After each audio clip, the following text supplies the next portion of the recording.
معصوم فرماتے ہیں کہ رات کو سونے سے پہلے 3 مرتبہ 3 آیات پڑھ لیا کریں. آپ یہ 3 آیتیں پڑھ کے سوئیں، دوسرے نجف کی طرف رخ کر کے. دیکھیں یہاں بہت سارے بزرگ تشریف فرمائیں. نجف کی طرف رخ کر کے ہاتھ اٹھا کے السلام علیکم یا امیر المومنین.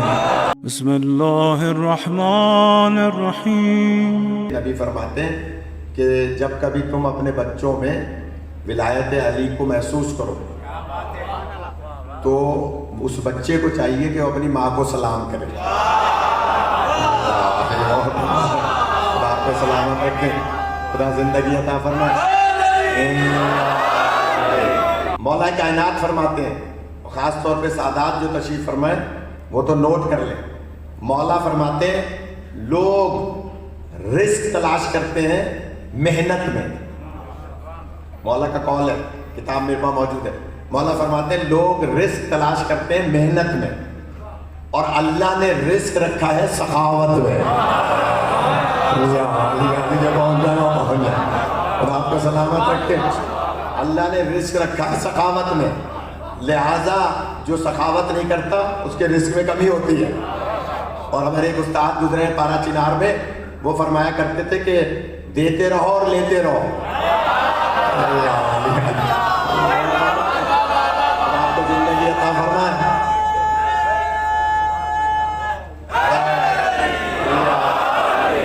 دیتے رہو اور لیتے رہو. اگلا جملہ ہے ان کا، اگر قدر کی جو اسٹیج پہ بیٹھے ہیں وہ حضرات، اسٹیج پہ بیٹھ جانے کے بعد تھوڑا سا داد کم دی جاتی ہے، تو میں نے اس لیے نہیں بلایا نوید بھائی اوپر آپ کو کہ جناب مولا فرماتے کہ دیتے رہو لیتے رہو، تم دو گے اپنی حیثیت کے مطابق. خدا آپ کو سلامت رکھے، خدا زندگی عطا فرمائے. وہاں سے ملے گا ان کی حیثیت کے مطابق. خدا آپ کو سلامت رکھے. شاہ جی ایسا نورانی مجمع اور ایسی نورانی مجلس خدا آپ کی نسلوں میں عزاداری رکھے. کہ جناب مولا فرماتے ہیں دیتے رہو اور لیتے رہو، تو بخل نہ کرو. تو ادھر شیطان کہتا ہے کہ میں 2 بیٹے میرے پیدا ہوں جو بہکائیں، اور پھر کہا یا اللہ مجھے یہ بھی اختیار دے کہ میں دائیں سے بائیں سے آگے سے پیچھے سے اس آدم کے بچوں کو بہکاؤں. یا آواز قدرت آئی، اجازت ہے، لیکن تم نے اجازت مانگ لی 4 سمتوں کی، بات ختم ہو گئی، تمہاری خواہش پوری ہو گئی. کہاں ہو گئی؟ کہ تم نے 4 سمتیں دیکھی ہیں، میں نے 6 سمتیں بنائی ہیں. تم نے آگے پیچھے دائیں بائیں دیکھا ہے، میں نے 6 سمتیں بنائی ہیں. تم 4 سمتوں سے بہکاؤ گے، میں 2 سمتوں سے ہدایت دوں گا. خدا آپ کو سلامت رکھے. تو شیطان حیرت سے کہنے لگا وہ 2 سمتیں، فرمایا کہ اوپر اور نیچے. اب میں بھاری جملہ کہوں، روایت تو یہیں تک ہے. اوپر سے آتی ہے رحمت، نیچے سے پیدا ہوتا ہے اجناس. اوپر سے آنے والی رحمت کو رحمت للعالمین کہا جاتا ہے. جملہ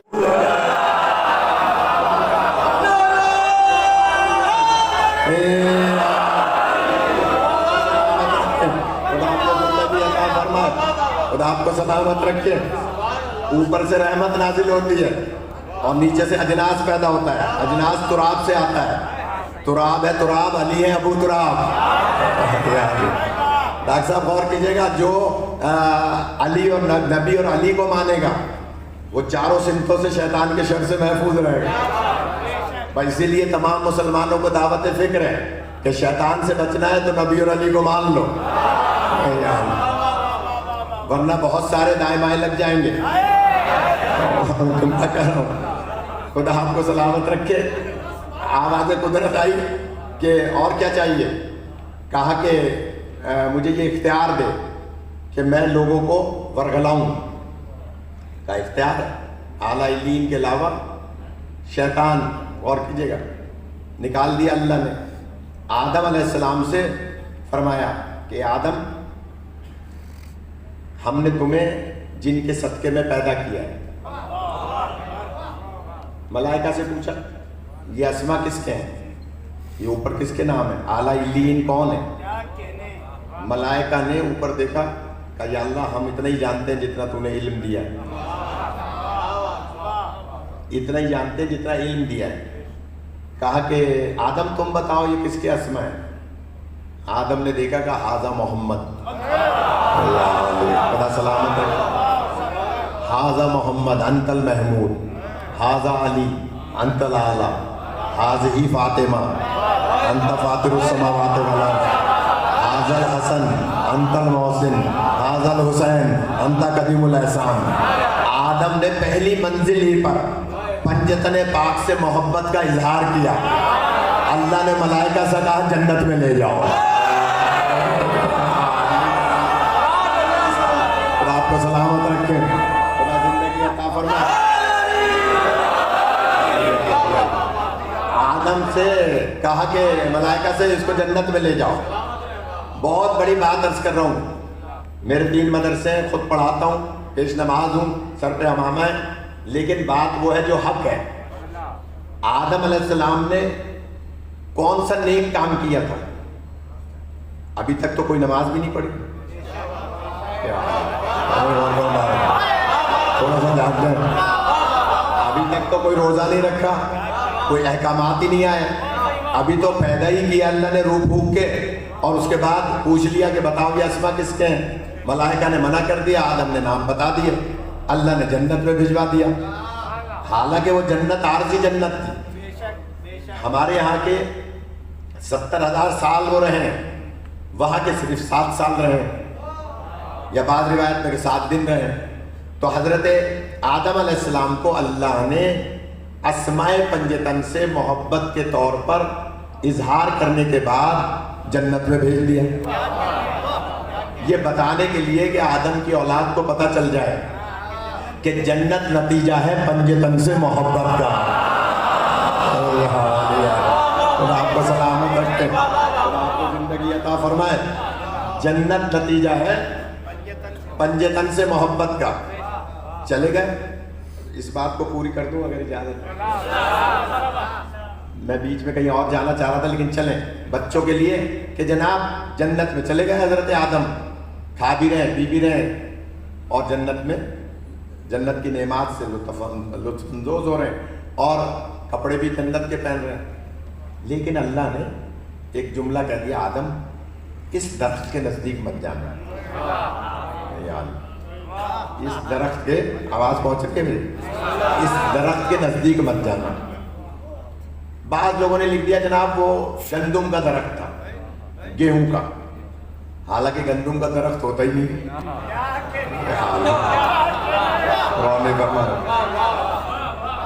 گندم کی تو بالیاں ہوتی, بالی اور درخت میں فرق ہے. کہا شجر کے قریب نہ جانا. وہ شجر کیا تھا؟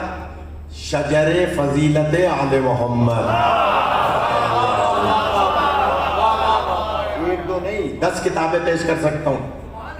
علامہ نجم الحسن کراربی کی تاریخ اسلام اٹھا لیں, علامہ بشیر ٹیکسلا کی تاریخ اسلام اٹھا لیں, فروغ کاظمی صاحب کی تاریخ اسلام اٹھا لیں, علامہ علی نقی نکن صاحب کی تاریخ اسلام, یعنی موجودہ دور کے جو ہمارے دور کے کہہ لیجیے علماء ہیں ان کی.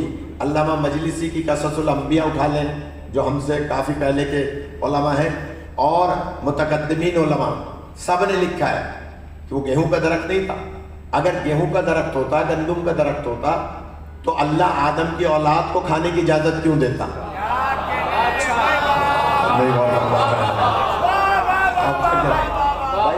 باپ کو منع کر رہے ہیں, بیٹوں کو اجازت ہے. یہ اللہ کے اصول کے خلاف ہے. وہ گندم کا درخت نہیں تھا, لکھا علماء نے کہ وہ شجر فضیلت آل محمد تھا, آل محمد کی فضیلت کا شجر تھا. اچھا فضیلت کا شجر تھا تو اس میں داخل ہونے کے لیے کیوں منع کر رہا ہے اللہ؟ مثال کے طور پہ یہ شاہ صاحب مجلسیں کرا رہے ہیں, لوگ عزت کر رہے ہیں کہ بھائی اتنی بڑی مجلسیں کرا رہے ہیں, تو کوئی یہ حرص کر لے, یہ طمع کر لے کہ میں بھی ایک امام بارگاہ بک کرا کے اتنی بڑی مجلس کراؤں تاکہ میری بھی عزت ہو, تو یہ حرص و طمع جائز ہے. نیک کام میں